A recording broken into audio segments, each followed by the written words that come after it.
parkir. Nah.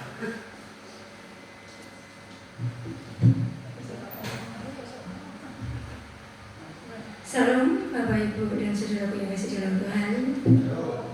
Selamat sore, menjelang malam. Oh ya, kita bersyukur kepada Tuhan. Sore malam hari ini seperti biasa kita datang ke rumah Tuhan untuk melayani Tuhan, untuk menyenangkan hati Tuhan dan memberikan yang terbaik untuk Tuhan di sore malam hari ini. Ibu-ibu yang terkasih dalam Tuhan, kita akan mengawali pada sore kita pada malam hari ini. Kita akan memuji dan memuliakan nama Tuhan. Ku percaya janji, karena sungguh besar janji Tuhan kepada anak-anaknya pada saat ini yang percaya, dan kasih sertanya sungguh luar biasa di dalam hidup kita. Sungguh besar setiamu Tuhan, Kau nyatakan bagi kehidupan kami. Kau Bapa yang selalu mengerti akan isi hati anak-anakmu pada saat ini.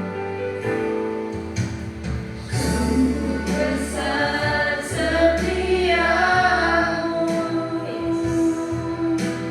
Kau nyatakan bagiku. Kau Bapa yang selalu mengerti isi hatiku. Kemuliaan yang Kau janjikan Tuhan. Kemuliaan-Mu Kau janjikan,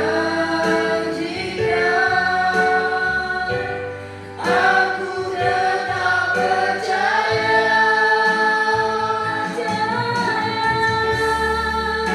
Janji-Mu ajaib, terukir dalam kehidupanku. Ku berserah di dalam kekuatan-Mu,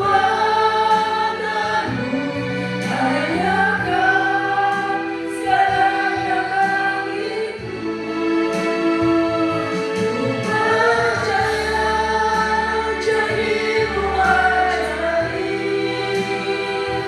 terukir dalam kehidupanku. Ku berserah di dalam kekuatan-Mu, ku percaya.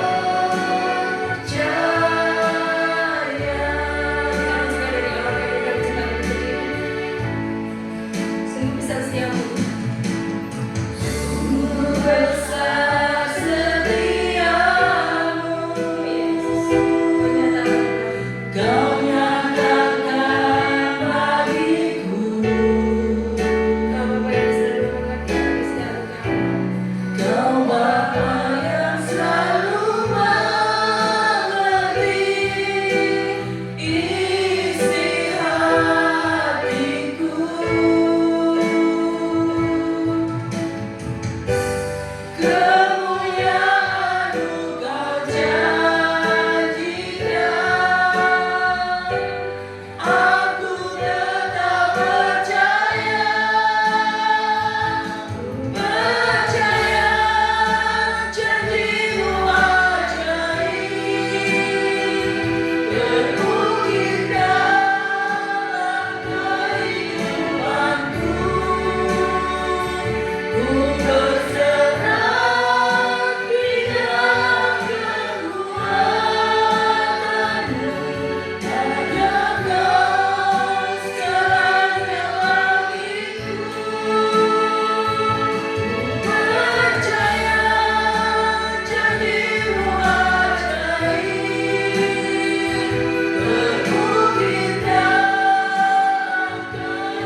mengucap syukur Tuhan pada kesempatan malam hari ini kami boleh bersekutu kembali. Terima kasih untuk kasih karunia-Mu, terima kasih untuk kesempatan-kesempatan di mana kami boleh beribadah kepada Tuhan. Terimalah persembahan kami, terimalah ibadah kami, biarlah nama Tuhan yang kami tinggikan, biarlah nama Tuhan yang kami puji. Terima kasih Tuhan, kami menyerahkan seluruh acara kebaktian pada hari ini dalam tangan kuasa-Mu. Apapun yang kami lakukan, biarlah berkenan di hadirat Tuhan. Terima kasih Tuhan Yesus, dalam nama-Mu kami mengawali ibadah kami. Amin. Terima kasih ya. Bapak Ibu dan Saudaraku yang kasih dalam Tuhan, masih tetap berdiri karena kita akan memuji dan memuliakan nama Tuhan. Dengan penuh sukacita kita datang kepada Tuhan dengan hati bersyukur. Kita datang di dalam pelatarannya Tuhan karena hati kita bersuka di dalam Tuhan. Datanglah Bapak Ibu. Silakan bersukacita Bapak Ibu dan Saudara. Datanglah kembalinya dengan hati bersyukur ke dalam pelatarannya, dengan hati bersuka sabar dan hilangkan betapa baiknya Tuhan.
sedikit konsumsinya. Kita bersyukur sekali dalam Tuhan. Bapak Ibu dan Saudaraku yang kasih dalam Tuhan, firman Tuhan akan segera kita dengarkan pada malam hari ini oleh Bapak Pendeta Budi Supriyanto. Kita akan mencoba mendengarkan dengan hati yang tulus. Kita akan menerima firman Tuhan supaya firman Tuhan boleh nyata di dalam kehidupan kita anak-anak Tuhan. Firman-Mu berita bagi kami.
tengah-tengah dunia yang terus bergejolak dengan keinginan-keinginannya, berusaha mempengaruhi iman kami, meninggalkan Engkau dengan banyak cara. Tapi firman-Mu kiranya menguatkan untuk kami tetap bertahan hingga akhir kami menerima mahkota kehidupan bersama Engkau di surga. Saat ini Tuhan, kami rindu kiranya Tuhan pakai hamba-Mu untuk menyampaikan apa yang telah hamba-Mu terima dari berkat firman yang hamba-Mu renungkan. Kiranya dengan apa yang Mu sampaikan semua adalah karena kehendak Tuhan, dan biarlah kebenaran firman-Mu selalu menguatkan kami selalu. Dalam nama-Mu Tuhan Yesus kami mengucap syukur. Amin. Bapak sudah terkasih dalam Tuhan, kita akan kembali melanjutkan dalam tema kita di bulan Maret, ya, hidup dalam hikmat Allah, menjadi bagian penting dalam kita mengarungi kehidupan saat ini. Kita bersama-sama kita akan belajar dari Yakobus pasal yang ketiga, ayat yang pertama sampai yang ke-12. Ya, kita akan membaca silih berganti dari kitab Yakobus pasal yang ketiga, ayat yang pertama sampai yang ke-12.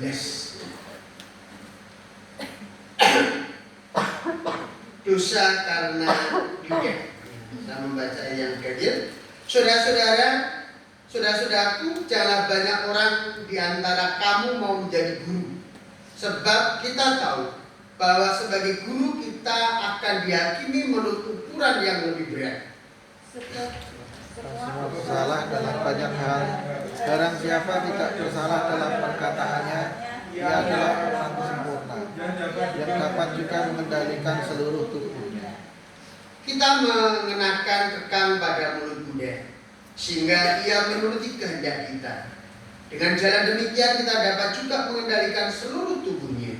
Dan lihat saja kapal-kapal, walaupun amat besar dan digerakkan oleh angin keras, namun dapat dikendalikan oleh kemudi yang amat kecil menurut kehendak jurumudi. Dan demikian juga lidah, walaupun suatu anggota kecil dari tubuh, namun dapat memegahkan perkara-perkara yang besar. Lihatlah betapapun kecilnya api, ia dapat membakar hutan yang besar. Lidah pun adalah api. Ia merupakan suatu dunia kejahatan dan mengambil tempat di antara anggota-anggota tubuh kita sebagai sesuatu yang dapat menodai seluruh tubuh dan menyalakan roda kehidupan kita, sedang ia sendiri dinyalakan oleh api neraka. Semua jenis binatang liar, burung-burung serta binatang-binatang menjalar dan binatang-binatang laut dapat dijinakkan dan telah dijinakkan oleh sifat manusia. Tetapi tidak seorang pun yang berkuasa menjinakkan lidah. Ia adalah sesuatu yang buas, yang tak terkuasai dan penuh racun yang mematikan. Dengan lidah kita memuji Tuhan, Bapa kita, dan dengan lidah kita mengutuk manusia yang diciptakan menurut rupa Allah. Dari mulut yang satu keluar berkat dan kutuk. Hal ini saudara-saudaraku tidak boleh demikian terjadi. Kita membaca bersama ayat yang ke-13. 1, 2, 3. Siapakah di antara kamu yang bijak dan berbudi, baiklah ia dengan cara hidup yang baik, menyatakan perbuatannya oleh hikmat yang lahir dari kelemah lembutan. Tema kita berkenaan dengan hidup dalam hikmat Allah. Dari perikop ini kita akan mempelajari bersama bahwa hikmat Allah yang sudah kita pelajari dari minggu yang pertama kemarin, bahwa hikmat adalah bukan sekedar pengetahuan. Hikmat bukan hanya sekedar kemampuan seseorang, tetapi bagaimana ia dapat menguasai diri, membuat sebuah keputusan yang benar, yang mendatangkan berkat, kebahagiaan dan hidup yang berkualitas di dalam Tuhan. Dan hikmat itu sendiri memimpin kita bersama, mengarahkan kepada kemampuan kita sebagai anak-anak Tuhan, menunjukkan kerohanian kita secara praktis. Kita bersama-sama memahami kehidupan ini, dan pada akhirnya dari kehidupan kita sendiri kita bisa melihat sudut pandang Allah sebagai dasar dalam setiap keputusan yang kita ambil. Nah, Bapak saudara terkasih dalam Tuhan, judul pada malam ini yaitu hikmat terlihat dari perkataan. Hikmat Allah akan dapat tercermin atau bisa dilihat dari perkataan. Ya.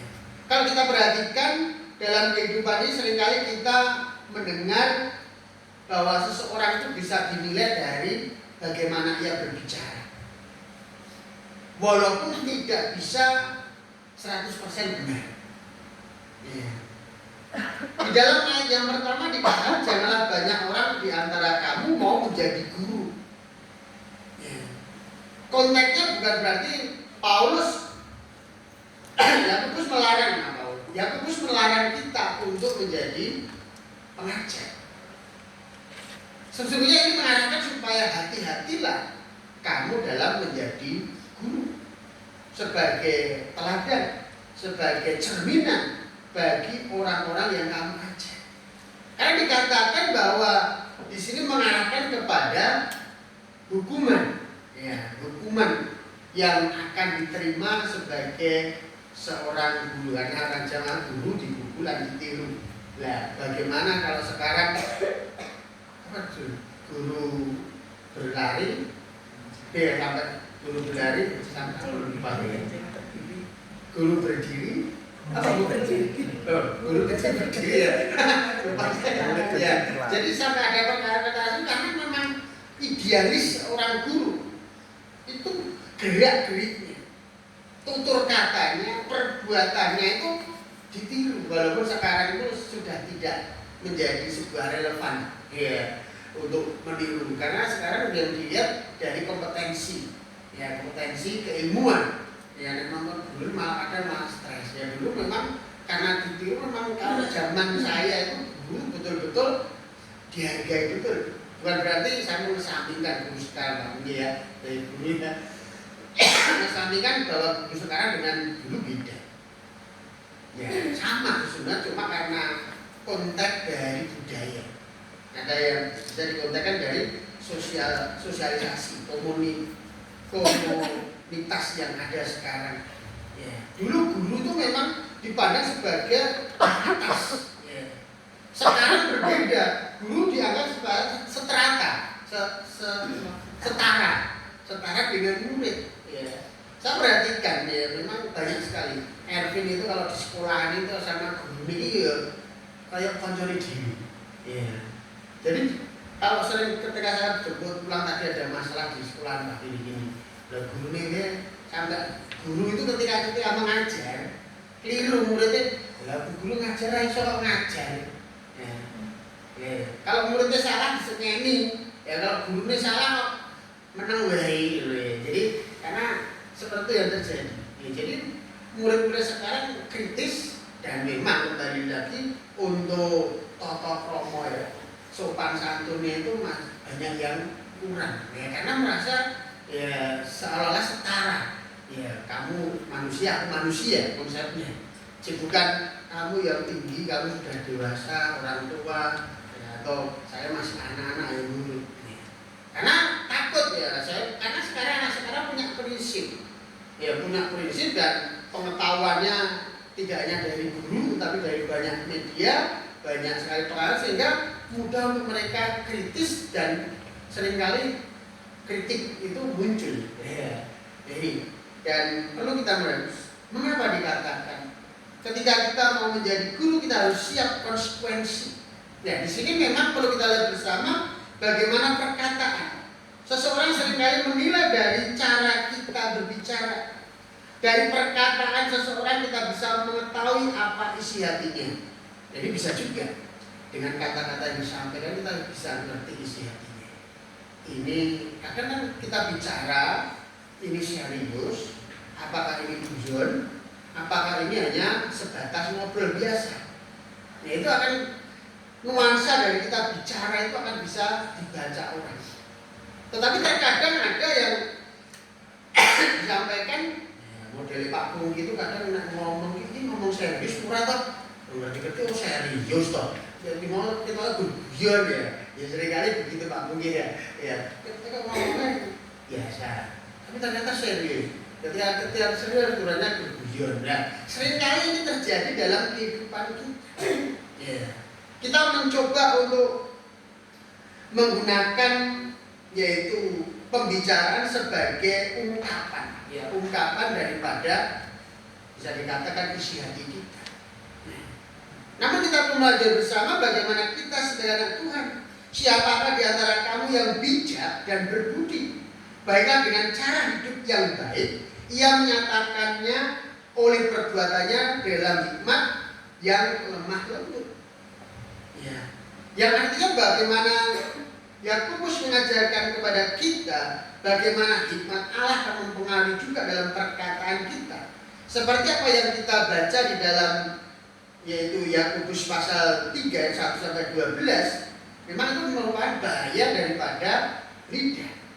Ya, memang dikatakan peringatan yang sangat kuat disampaikan di situ. Bagaimana sesuatu yang kecil bisa merusak, sesuatu yang kecil bisa memberi dampak yang sangat membahayakan. Di situ diibaratkan seperti lidah itu diibaratkan seperti kekang kepada mulut kuda, atau juga dikatakan sebagai kemudi kapal. Waktu kecil bisa membawa kapal yang besar, bisa mengarahkan kapal itu kemana keinginan daripada nahkoda. Dan juga dikatakan lebih lagi bahwa lidah digambarkan seperti api. Api walaupun pertama memang kecil, tetapi kalau sudah menjadi besar, sulit untuk ditaklukkan, membakar semua yang ada di sekitarnya. Nah, Bapak sudah terkasih di dalam Tuhan. Tuhan memberikan manusia kemampuan untuk berbicara, kemampuan untuk berbicara. Bagaimana kita dipercaya oleh Tuhan? Seperti disampaikan di dalam ayat berapa tadi ya? Ayat 9 ya. Kita lihat, dengan lidah kita memuji Tuhan Bapa kita, dengan lidah kita mengutuk manusia yang diciptakan menurut rupa Allah. Dari mulut yang satu keluar berkat dan kutuk. Hal ini saudara-saudaraku tidak boleh demikian terjadi. Yang artinya Yakobus mengarahkan kepada kita ada bahaya yang siap menjadi ancaman bagi diri kita. Walaupun lidah itu kecil, bisa dikatakan akibatnya bisa menjadi berkat atau menjadi kutuk, bisa menjadi membawa dampak yang baik ataupun negatif. Ini perkataan-perkataan menjadi sumber, entah itu masalah atau sumber berkat. Kita seringkali memperhatikan bersama. Coba kita lihat di dalam Amsal 18 ayat yang ke-21 dikatakan hidup dan mati kita dikuasai oleh lidah. Selalu menyampaikan bahwa hidup dan mati kita dikuasai oleh lidah. Karena memang lidah inilah yang akan mempengaruhi bagaimana orang-orang di sekitar kita. Dia mau tetap bersama dengan kita, enjoy dengan kita, open dengan kita atau tidak. Itu bagaimana ketika kita berbicara. Tetapi ketika kita salah berbicara, ya salah berbicara saja pada akhirnya berdampak luas. Nah, Bapak sudah terkasih dalam Tuhan. Hidup dan mati kita dikuasai oleh lidah. Perkataan-perkataan yang kita katakan dapat membangun atau menghancurkan kehidupan kita. Ataukah itu menguatkan seseorang atau justru itu memperburuk keadaan seseorang. Kata-kata kita akan menjadi tolak ukur juga ketika kita bersama-sama hidup sebagai bagian dari keluarga Tuhan. Perkataan memberi hidup atau mematikan semangat orang lain. Bagaimana kita sebagai anak Tuhan menggunakan hikmat, mengambil keputusan yang tepat ketika kita mau berbicara. Orang ini sedang dalam situasi seperti apa. Saya tadi tanpa sengaja nyetel di rumah sakit itu siaran TV apa itu, dia menjelaskan bagaimana etika berbicara. Ya, etika berbicara ternyata memang perlu kita perhatikan. Terkadang kita sudah karena terbiasa ya. Bro, apa ya bro? Tapi ketika orang itu mungkin ketika kita baru suasana, ketika orang baru suasana tidak nyaman, bro, Ya. Kita lihat juga bagaimana dia ekspresinya bisa open atau tidak. Ya. Bahkan ketika ngobrol, kadang ketemu, halo sih, siapa sih, langsung ngejak salaman. Ya. Salaman ini kan ada, terkadang orang salaman sejak lama salamannya. Bagaimana cara melepas ya pegang mudanya. Pada akhirnya dia melepas salamannya. Terus berbicara memang baik secara umum ataupun pribadi tidak serta-merta kita itu mengucapkan kata-kata dari mulut kita. Kita juga harus lihat situasi yang ada. Itulah hikmat yang ingin Tuhan berikan kepada kita ketika kita berbicara, supaya kita terus mempergunakan, supaya apa yang kita katakan, supaya kita bisa memberikan dampak yang positif. Karena dengan hikmat menghasilkan perkataan yang membangun. Ya. Ketika kita menggunakan hikmat Tuhan dalam berbicara, itu akan membangun seseorang yang kita ajak berbicara. Kalau kita perhatikan dalam Efesus pasal 4 ayat 29, kita akan perhatikan di dalam kitab Efesus pasal 4 ayat yang ke-29 disampaikan di situ, janganlah ada perkataan kotor keluar dari mulutmu, tetapi pakailah perkataan yang baik untuk membangun. Janganlah keluar dari mulut itu perkataan kotor, tetapi bagaimana perkataan yang membangun. Ya. Memang ini seringkali menjadi jebakan bagi kita dalam kita membangun sebuah komunitas, dalam kita membangun kehidupan bersama dengan orang lain. Bagaimana kehidupan kita sebagai orang percaya, hikmat Tuhan harus selalu ada di depan ketika kita mau berbicara. Walaupun kita sudah akrab, walaupun kita mungkin sudah open, sudah dikatakan bestie-nya, tetapi ketika jadi bestie, terkadang dalam satu waktu tertentu kita menjadi orang lain. Orang yang kita anggap sebagai orang yang biasa menjadi yang lain. Sehingga kita perlu melihat dari Efesus ini, Rasul Paulus juga mengarahkan kepada jemaat di Efesus supaya orang-orang yang memiliki hikmat dari Tuhan menggunakan perkataannya untuk membangun kehidupan bersama, saling menguatkan orang-orang yang lemah. Bagaimana kekuatan daripada perkataan kita mampu menghiburkan orang-orang yang sedang berduka, orang-orang yang sedang menghadapi kesedihan, orang-orang yang sedang menghadapi tekanan hidup. Bagaimana kita hadir di tengah-tengah mereka menjadi penghibur, bukan hanya memberikan kebahagiaan semu, tetapi sungguh-sungguh membawa kepada mereka semangat hidup, memberi harapan kepada mereka yang putus asa.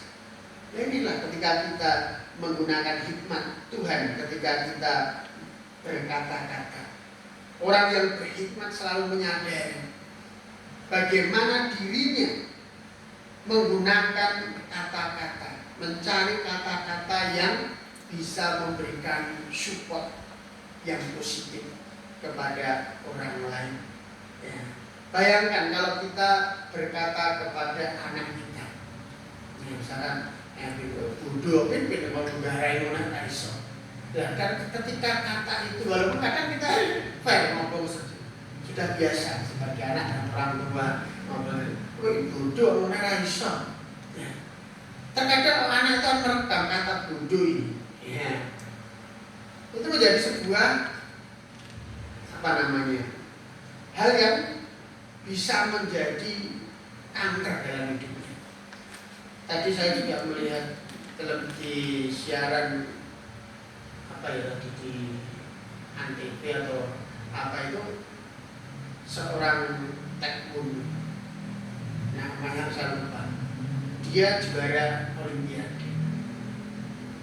10 tahun tidak ketemu dengan orang tua. Dan orang tuanya menyampaikan bahwa anak ini cuma juara atlet Indonesia. Ya, taekwondo, dia mendapatkan medali emas. ya, berapa terus ketika tanding menang-menang, ya. Dan ketika itu dia pergi dari orang tuanya. Kemudian orang tuanya membuat sebuah pernyataan, anaknya hilang. Sudah 10 tahun bahwa anaknya hilang karena dibawa seorang laki-laki dengan aliran kepercayaan yang menyimpang. Ya, dulu kan ada ya, banyak dokter, pengusaha, terus orang mahasiswa, ya profesi profesional dalam bidang tertentu, semua dibawa ke Kalimantan, ya secara dibaik, ya dibres untuk dicuci otak, ya untuk menjadi apa? Ya mesin untuk apa itu mengangkat satu kepercayaan mereka, menghancurkan kepercayaan yang lain. Ya sampai yang didengar itu seorang dokter itu hilang itu katanya di sana. Ya, nah ini kembali dia dikatakan seperti itu. Ya kemudian tadi dalam apa namanya kesaksiannya dia menyampaikan ya, bahwa saya tidak dibawa lari seorang laki-laki yang dengan kepercayaan yang menyimpang dari agamanya, walaupun agamanya sama dengan atau kita ajaran sesat ya. Tapi dia menyampaikan ketika usia 5 tahun dia dipukul, dia dibentak, dia dimarah-marahi bapaknya. Sedangkan secara psikologi seorang anak perempuan itu lebih dekat dengan bapaknya. Tapi saya tidak menemukannya. Dan itu yang menjadi apa namanya bumerang dalam hidupnya. Bahkan ketika dia kalah, ketika tanding kalah, itu dia mesti dimarahi. Tanding kalah dimarahi. Ya. Dan dia dengan kata-kata yang menjatuhkan. Ya, dia menyampaikan itu di depan layar televisi.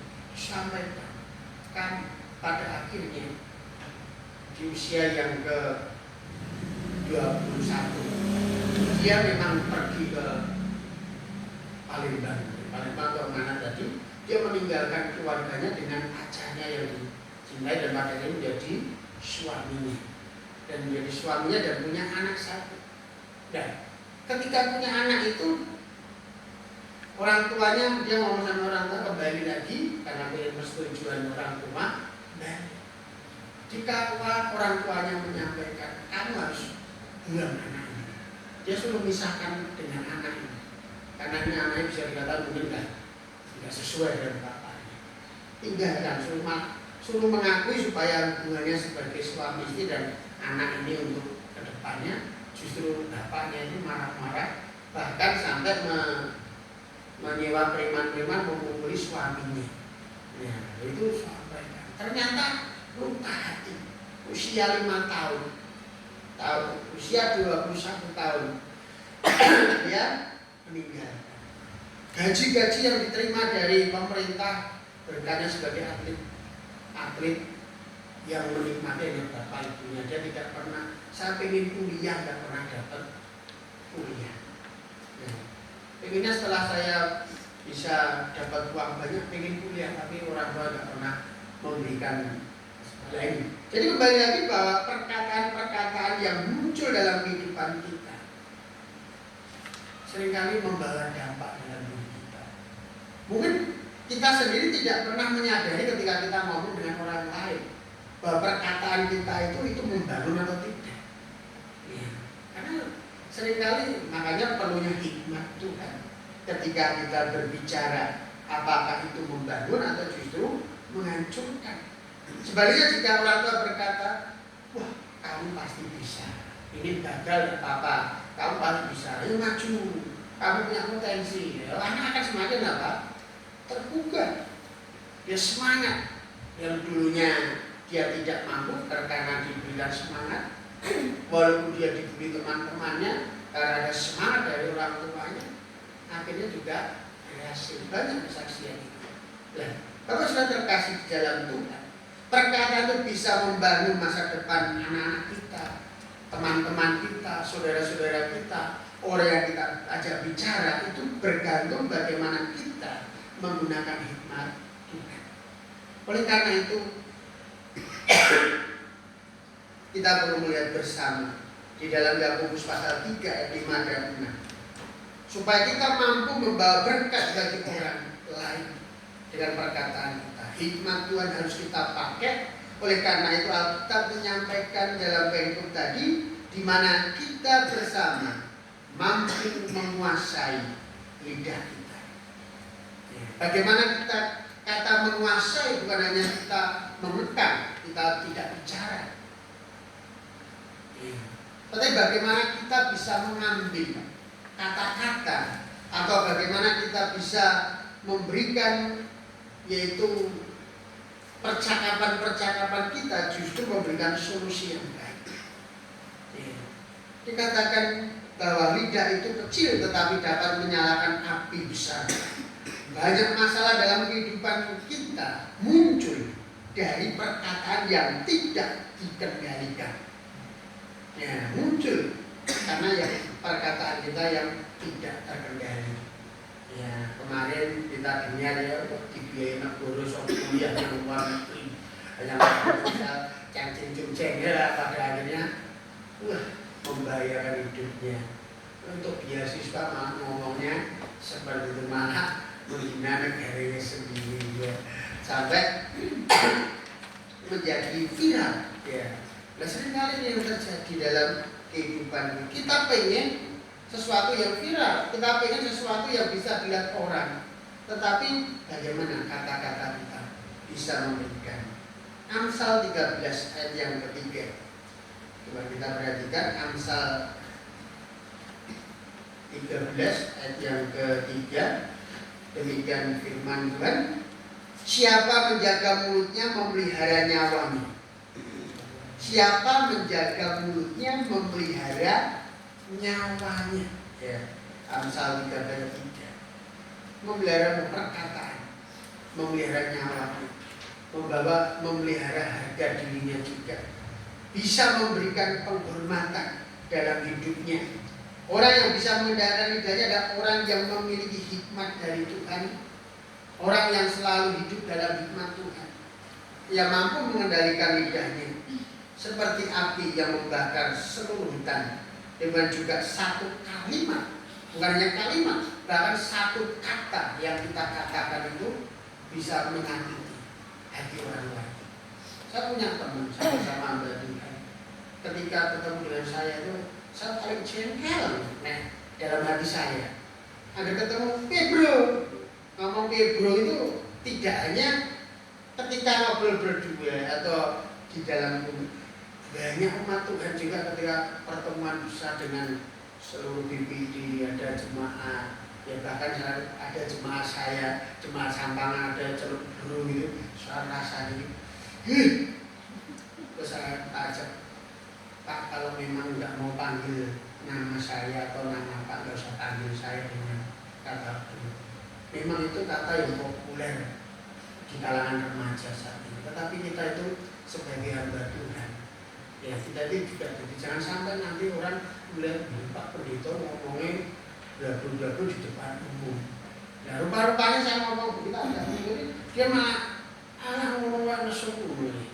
Itu ya Ustaz, ketika dia ada seperti nggak usah dekat lah nanti daripada saya nggak nyaman. Ya lebih pergi. Ya ini hamba Tuhan, sama-sama hamba Tuhan ya. Terus biasa kumpul. Ya bahkan dengan kumpul dengan saya lama, bahkan sampai di waktu kuliah pun kumpul bareng, bulan bareng, nakal bareng di kampus ya. Tapi ketika sudah sama-sama pegang jemaat, ketika ada persekutuan bersama ada jemaat, ya rodok ngajeni sedikit. Jadi paham kan enak. Nah ini terkadang hanya kata bro itu kan sebenarnya apa bahasa apa namanya bahasa slang yang seringkali digunakan ya yang artinya sudah biasa. Tetapi kembali lagi penempatan dari situasional yang harus kita bangun. Bagaimana itu membahayakan kehidupan kita, nyawa kita. Kita ingat bagaimana perang di mana saya lupa ya sejarah ya. Masih ingat enggak? Ya ketika perang lari. Masih ingat itu peperangan di mana? Di Indonesia juga kan. waktu dengan penjajah, waktu disuruh ya pimpinan, ayo lari maju serang, tapi karena perumnya lari malah lari, dia malah kalah. Ya. Itu saya sejarah, tapi bukan dari seorang pemimpin. Ya. Kembali lagi bahwa kata-kata itu menjadi sebuah apa itu tantangan untuk nyawa kita. Ya, dengan kata-kata masuk bumi. Ya. Orang tidak setuju, tidak nyaman, laporkan. Ya. Pencemaran nama baik, ya. Kena masalah. Ya. Tapi sudah terkasih dalam Tuhan. Hikmat dalam perkataan-kataan juga akan membangun kehidupan kita. Ketika kita bisa dengan penuh kelemah lembutan. Ya, dikatakan tadi supaya kita dengan lemah lembut kita menyampaikan kata-kata supaya jangan membawa dampak yang negatif. Dikatakan di dalam Kolose pasal yang ke-4 ayat 6, hendaklah kata-katamu senantiasa penuh kasih. Ya. Kata-kata yang penuh kasih. Walaupun singkat, walaupun kalimatnya sederhana, tetapi muatan yang muncul adalah kasih yang dari Tuhan. Sehingga kata-kata kita itu bisa membangun seseorang. Orang yang benar-benar bijaksana, memiliki hikmat dari Tuhan, tidak perlu berbicara dengan kata-kata kasar, keras, ataupun dengan kata-kata yang mungkin menyakitkan, tapi dengan kata-kata yang sederhana bisa membangun kehidupan bersama. Nah, ini gambarannya disampaikan bagaimana kata-kata yang lembut, ya, yang bisa memberikan jawaban. Amsal 15 ayat yang pertama dikatakan bahwa jawaban yang lemah lembut meredamkan kegeriaman. Jawaban yang lemah lembut meredamkan kegeriaman. Kata-kata yang lemah lembut, kata-kata yang tidak menyakitkan justru akan meredam kegeriaman. Orang emosi, ya, tambah kita yang menjawab dengan emosi, ya tambah panas. Ya. Tapi orang emosi, tapi juga kadang bingung juga ketika orang yang emosi kita ngomongnya lembut, malah dikira kita tidak memperhatikan. Ya. Memang kembali lagi tata cara kita berbicara juga language kita, itu juga harus lihat daripada vis wajahnya, bagaimana mereka sedang menghadapi kehidupan. Sehingga kita ngomong walaupun dengan lemah lembut juga tidak salah terima. Ya. Nah, inilah yang Tuhan inginkan dalam kehidupan kita. Bagaimana kita sebagai anak-anak Tuhan diminta menggunakan hikmat dalam kita menggunakan kata-kata. Karena hikmat berasal dari hati yang takut akan Tuhan. Ya. Ayat yang terakhir kita lihat di dalam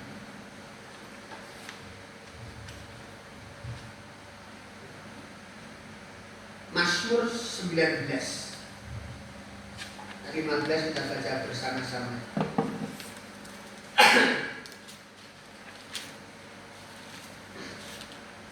Mazmur 19 ayat yang ke-15 kita baca bersama-sama. 1, 2, 3. Kiranya perkataan mulutku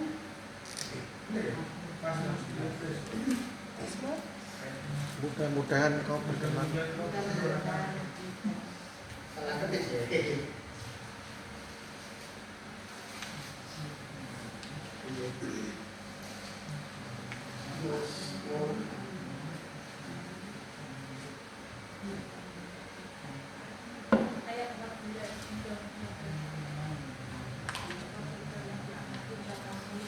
Wah, saya salah ketik ya.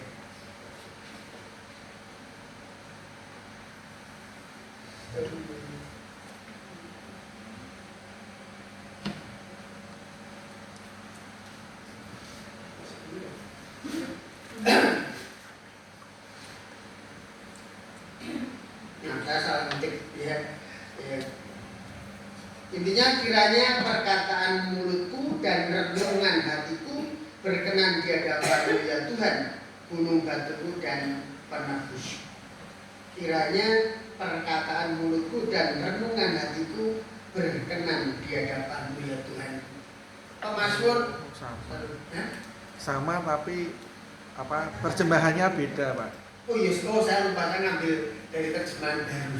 Ya, Ya, sama, ya. ayatnya Ya, sama. kita baca lagi ya, benar ayatnya ya. Yuk, kita baca yang ini. Mudah-mudahan 1, 2, 3.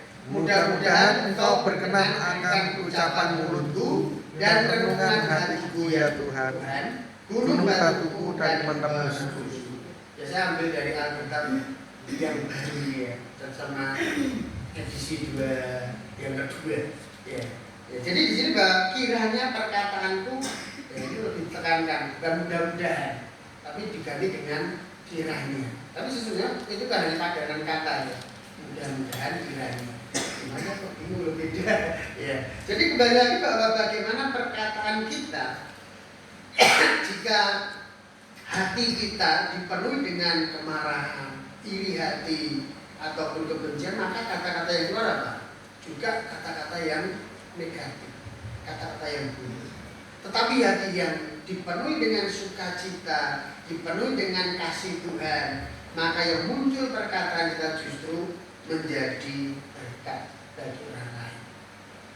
Pemazmur minta kepada Tuhan supaya di dalam dia berkata-kata, dia mengeluarkan kata-kata yang menyenangkan hati Tuhan, walaupun hanya kepada sesamanya. Maka dikatakan bahwa dari lidah kita memuji Tuhan Bapa kita, dengan lidah kita mengutuk manusia yang diciptakan. Dua-duanya tidak bisa berjalan bersama, tetap terpisah. Bagaimana kita? Perkataan yang membangun orang lain, perkataan yang bisa kita kendalikan, perkataan yang lemah lembut adalah ketika kita benar-benar menggunakan hikmat Tuhan, keputusan yang didasarkan iman di dalam Kristus, maka perkataan kita pun akan membangun orang lain. Mari kita berdoa. Terima kasih ya Tuhan, Engkau telah memberikan kepada kami pengertian-pengertian di dalam kami berbicara. Seringkali kami menggunakan kata-kata yang seolah-olah ini sudah menjadi kata-kata yang vakum, kata-kata yang familiar. Tetapi justru dengan kata-kata itu menghancurkan orang lain. Dengan kata-kata kami membawa orang jatuh dalam dosa. Kami rindu ya Tuhan, seperti pemazmur, ingin supaya yang keluar dari mulutnya kiranya perkataan-perkataan yang membangun, perkataan-perkataan kami sungguh-sungguh menjadi berkat bagi banyak orang. Perkataan-perkataan kami sungguh-sungguh berdampak bagi kemuliaan Tuhan. Terima kasih ya Tuhan, inilah kami, ajalah kami untuk menggunakan hikmat yang datang dari Tuhan ketika kami menjalin komunikasi dengan orang lain. Dalam nama-Mu ya Tuhan Yesus, kami mengucap syukur. Amin. Mari kita bersama-sama kita akan meresponi akan kebenaran firman Tuhan. Kita akan menaikkan pujian, yaitu di waktu Tuhan.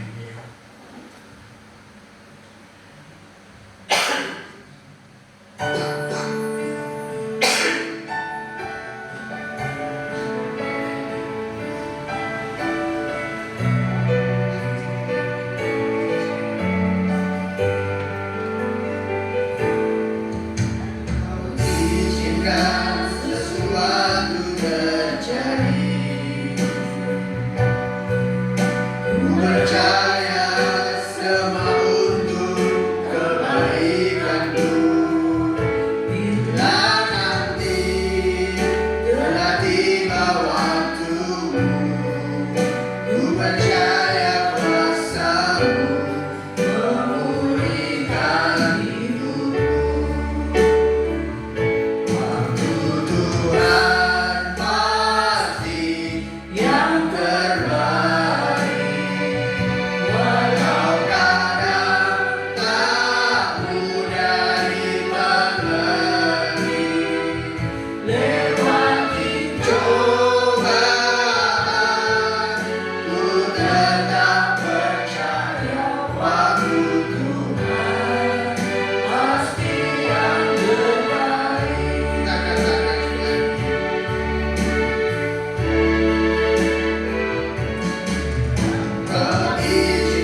bersama-sama menaikkan pujian tetap hadiru. Mas Bung akan menolong untuk persembahan.